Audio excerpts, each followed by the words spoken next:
బతుకునిచ్చే పండుగ బతుకమ్మ. ఈ పండుగ నిజంగా నేతన్నలకు బతుకుదెరువు చూపింది. పనుల్లేక వలసబాట పట్టిన వాళ్లను తిరిగి సొంతూర్లలోనే దర్జాగా బతికేలా చేస్తుంది. నేత కార్మికులకు ఉపాధి కల్పించాలన్న సంకల్పంతో తెలంగాణ రాష్ట్ర ప్రభుత్వం బతుకమ్మ చీరల ఆర్డర్ ఇస్తుండటంతో నేతన్నలకు ఉన్న చోటే చేతినిండా పని దొరికి బతుకులపై భరోసా లభించింది. ఉమ్మడి ఆదిలాబాద్ జిల్లా మంచిర్యాల మండలంలోని నర్సింగాపూర్ గ్రామంలో ఒకప్పుడు చేతి మగ్గాలకు మంచి గుర్తింపుకు పెట్టింది పేరు. సమైక్య పాలనలో చేతి మగ్గాలకు గుర్తింపు లేకపోవడంతో మహారాష్ట్ర భీమన్కు పద్మశాలి కులస్తులు వలసలు వెళ్లి కార్మికులుగా మారారు. స్వరాష్ట్రంలో ఈ పరిస్థితి మారిపోయింది. తెలంగాణ ప్రభుత్వం బతుకమ్మ చీరల ఆర్డర్ ఇస్తూ ఉపాధి కల్పించి నేతన్నలకు అండగా నిలిచింది. ఈ క్రమంలో 30,000 మీటర్ల చీరల ఆర్డర్ రావడంతో కార్మికులు మరమగ్గాలపై ఉత్పత్తి చేస్తున్నారు. ఇప్పటికే కొన్ని వేల మీటర్ల చీరలను సిద్ధం చేశారు. మిగతావి ఆర్డర్ ప్రకారం ఇచ్చేందుకు రాత్రింబవళ్లు కష్టపడుతున్నారు. దీంతో చేతినిండా పని ఉండి డబ్బు సమకూరుతుండడంతో బతుకమ్మ చీరలతో 6 నెలలు కార్మికులు జీవితం ఆనందంగా సాగుతున్నా మిగతా 6 నెలల్లో కొంత ఇబ్బందులు ఎదుర్కొంటున్నారు. కుటీర మరమగ్గాలకు బ్యాంక్ లోన్ సౌకర్యం కల్పించి సబ్సిడీ వర్తింపచేయాలని చేనేత కార్మికులు కోరుతున్నారు. సిరిసిల్ల కార్మికులు పెద్ద మొత్తంలో బతుకమ్మ చీరలు ఉత్పత్తి చేస్తున్నారు. గత 3 సంవత్సరాల క్రితం తమకు అవకాశం ఇవ్వాలని హాజీపూర్ మండలంలోని నర్సింగాపూర్ గ్రామ పద్మశాలి కార్మికులు కోరగా 8 మందికి బతుకమ్మ చీరల తయారీ ఒప్పందం కుదిరింది. 6 నెలల నుండి కార్మికులు బతుకమ్మ చీరల తయారీలో నిమగ్నమయ్యారు. మరమగ్గాలపై రోజుకు ఒక సాంచా మీద 25 నుండి 30 మీటర్ల చీరలు తయారు చేస్తున్నారు. 11 సాంచాలు ఉండగా రోజుకు ఒక్కో సాంచా మీద 25 నుండి 30 మీటర్ల చీరలు తయారు చేస్తున్నారు.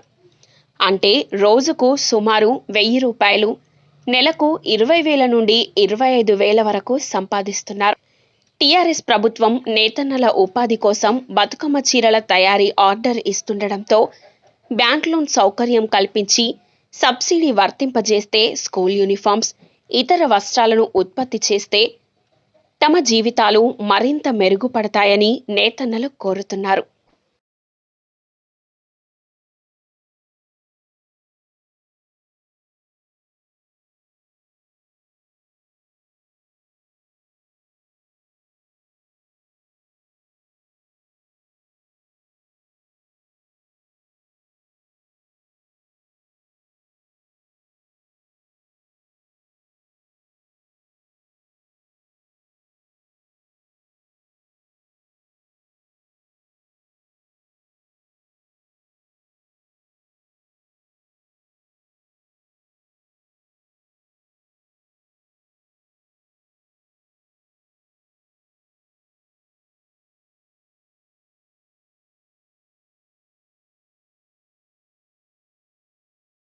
గత 30-35 ఏళ్ళ కింద మా బాపులు మొగ్గం వేసేవాళ్ళు.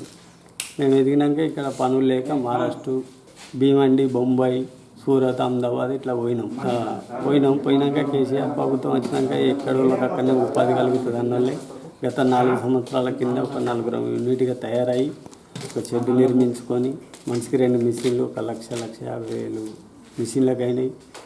షెడ్డు ఇదంతా కరెంట్ ఇదంతా మనిషికి ఒక 3-4 లక్షలు పెట్టుకొని తయారు చేసుకున్నాం. అప్పులు చేసుకొని తయారు చేసినామైతే ఇంట్లో మెటీరియల్ లేక మేము ఈ కేసీఆర్ సీరియల్ నడపడం చేత ఒక 6 నెలలు ఉపాధి దొరుకుతుంది. మిగతా 6 నెలలు మేము అట్టిగానే ఉండు అవుతుంది. ముడి సరుకు లేక మెటీరియల్ మాకు పెట్టుబడి లేక వెనుకబడిపోతున్నాం. ఏమన్నా ఆర్థిక సాయం చేసి లోన్లు అది తీస్తే మేము ముడి సరుకు కొనుకొచ్చుకొని మేము కూడా తువాలు, లుంగీలు తయారు చేసుకొని సేలింగ్ చేసుకొని బతకచ్చు.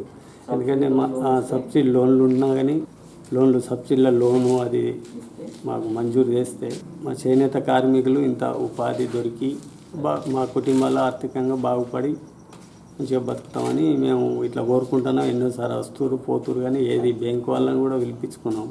అధికారులు కానీ ప్రజాప్రతినిధులు కానీ మాకు ఆర్థికంగా కొంచెం సాయం చేసి మాకు ఏదైనా లోన్ మంజూరు చేస్తే మేము ఒక 10 కుటుంబాలు దీని మీద బతకగలుగుతాం. మంచిగా ఏ దేశం పోకుండా ఇక్కడనే ఉపాధి దొరుకుతుందని కరోనా చేయబట్టి కూడా మాకు బాగా వెనకబడిపోయినాం. వేరే దేశాలకు పోకట ఇస్తలేదు, ఇక్కడనే దీని మీద పొట్ట వెళ్తలేదు. ఒక 6 నెలలు చేసుకుంటే తింటున్నాం కానీ ఒక 6 నెలలు తగిలివ్ అవుతుంది.